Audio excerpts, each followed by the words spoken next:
Sunday night. What can happen over the next 7 days? Anything can happen. Miracles can happen, fireworks can go off, or you can kind of have more of the same. So it's up to you to decide, but I'm going to talk about what we can do to kind of plan and be strategic over the next 7 days that we have in front of us. Now, there's two different things that we do when we're building a business. So the first thing is personally recruiting. So we're going wide. We're getting new people to join the business, new people to the team. The second thing that we do is we drive depth. Now, one of the things that I see oftentimes is sometimes people are confused where they're at, what should they be focusing on, and, how should they spend their time. So if we look over here, this is our personal production. Let's say you are brand new and you were just getting started and really you don't have anybody in your team yet. It is all personal production because our first goal is to duplicate yourself. That's the whole reason we're in network marketing, right? It's to duplicate ourselves, to leverage our time, to scale our business. When we think about people that run big businesses or people that have recommended network marketing, the entire purpose is to basically have other people that are all moving in the same direction. So we have a common goal, common purpose, and we're able to create a lot of volume and create some freedom for you and your family. So that is our goal. How do we get there? Well, we have to start by recruiting. So that is our first number one goal. So if you're brand new and you're just getting started, or perhaps here you are and you kind of draw the line in the sand and you're like, okay, I looked at what's going on in my business and it's time for me to get after it because my team is not moving at the rate and pace that I want to be moving at. So rather than trying to, drag some people to success, I'm going to go ahead and get some new people on the board so that I have people to work with. And if these people want to get started later and start moving and grooving, awesome.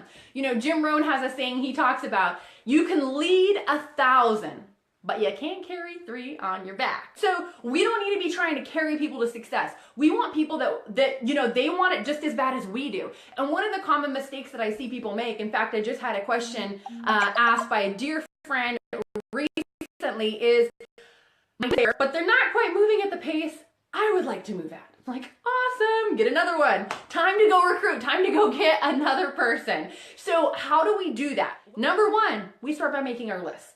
Now, the other night we talked about making our list, and making your list is something that you as a professional will do over and over and over. Every time I look at my business and I'm like, hey, where are things at? Okay, I'd like to go recruit somebody new. I always start by making my list. So how do you make your list? You're going to go through your phone. You're going to go through your Facebook. You're going to go through your email. You're going to go through any text messages, anything where you might have contacts. If you have business cards because you've been out networking, or maybe you're at like a Panera Bread or a library or something like that, and you pulled one of those cards off of a billboard, a poster board, just get them all together and get them on paper. And then from there, I like to cherry pick. Let's say if you have 100 or a good list of names, a couple pages of names, then when you have so many, you can just be like, okay, I'm going to talk to you. I want to talk to you. I want to talk to you. You can get real selective in thinking about what you want. And a little tip for you in that is, if you're in the phase right now where you're recruiting, if you focus on bringing quality people to your team, the quality will bring the quantity, okay? Sometimes people, are over here and they're recruiting, and they're just getting tons of people, but they're helping pay for the people to get in, or maybe the person just, they're just not in all the way. So the higher caliber person that you can bring in to join the business, the more success that you're going to have. Now, when we say that, what exactly do we mean? These are people that are business people. These are people that get it. These are people that, they got a little get up and go inside. They're stable people. They want more out of life. They're, people that have connections, or people that have some people skills. Things like that are the things that we look for when it comes to recruiting. So we're going to make our list. We're going to contact the people on the list.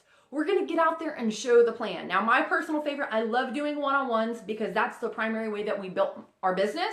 And from one-on-ones, we stemmed into parties, we stemmed into group events, we stemmed into sending things online, but one-on-ones was the core foundation. So if you're just getting started, highly recommend it. If you want to do a party, you can check out my blog, summergeronimo.com, and there's my 7 tips for a rockin' home party that will help you if that's one of your goals. So we want to go ahead and show the plan. Then after we show the plan, some people are going to get started right away, some people not. So we're going to follow up, and then we're going to go ahead and roll that person, that's step number 5, and just repeat the process. So let's say we have somebody in our team. Okay, that's the goal when we're first getting started or relaunching is just get a recruit. All right, so let's say we do have a team of people. Now what? How much of our time should be spent focusing on doing this personal recruiting and how much of it should be spent driving depth? The DD, that stands for driving depth, and this is personal production. So how much of our time is driving depth? Well, it depends what's going on in your team. If you have an organization and there's a lot of stuff happening, awesome. Even if you just have one person and they're ready to go, that's all you need. Here's the magical part of driving depth is that when you are doing your personal production, when you're out there recruiting and you're looking for people, they know you, okay?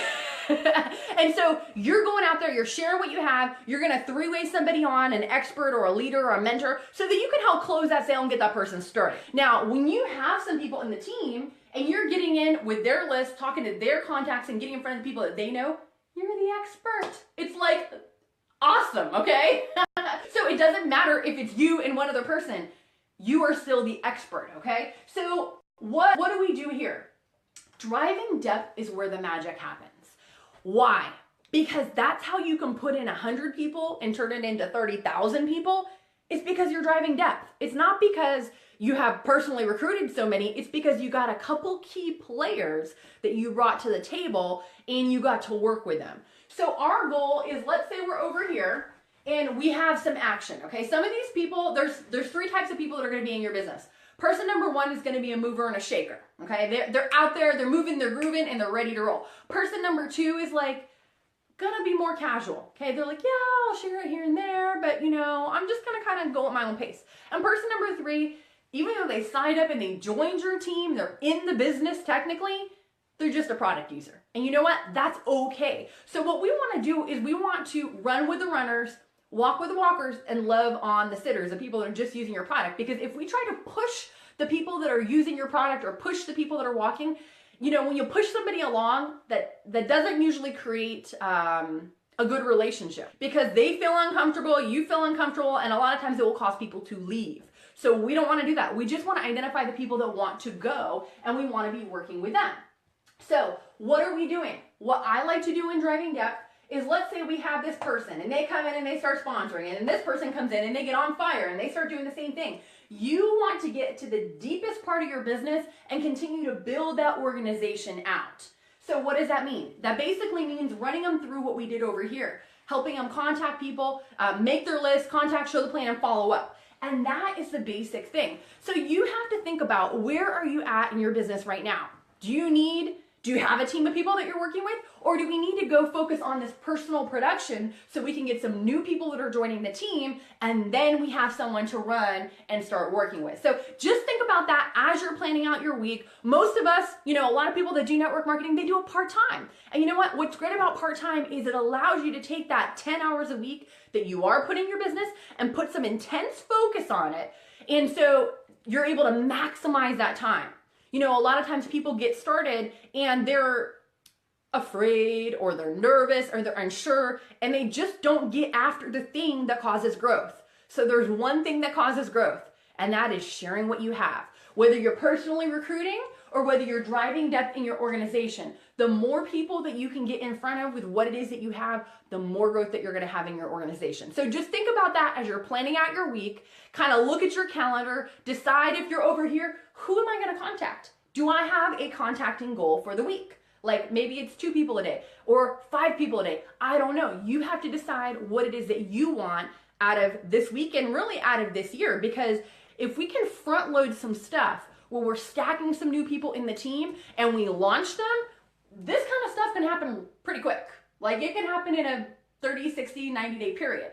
So it doesn't need to take a lot of time, but it does take some intense focus doing the main thing, which is getting out there and showing the plan. So I hope that this was helpful in planning your week, giving you some food for thought as how the big business is structured and what you can do to grow your business. Now, one other thing that you can do to grow your business is learn how to attract some people to you. We're always going to be in this prospecting phase. We're always going to be contacting. We're always going to be meeting new people. But would things be different if they were actually reaching out to you? They're like, hey, I saw what you're doing. I checked you out. Can you tell me more? How do we do that? Well, there's a link. It's actually a free download. It's a free gift I have for you. If you click on the link that's listed in the description, it's going to teach you 4 specific elements for learning how to attract people to you using social media. So if you'd like to be, here Mark says it's -5, okay? If we don't want to go outside when it's -5, then perhaps we should learn some skills to build our business inside when it's freezing out there. So go ahead, click on the link, and you can get that. It's a free download. I know you will enjoy it. I know it will help you. So that's all for tonight. Take care, be blessed, and I will see you all next time. For more great training and to receive your free MP3 download on how to attract prospects using social media, the 4 essential elements to attracting prospects, visit summergeronimo.com.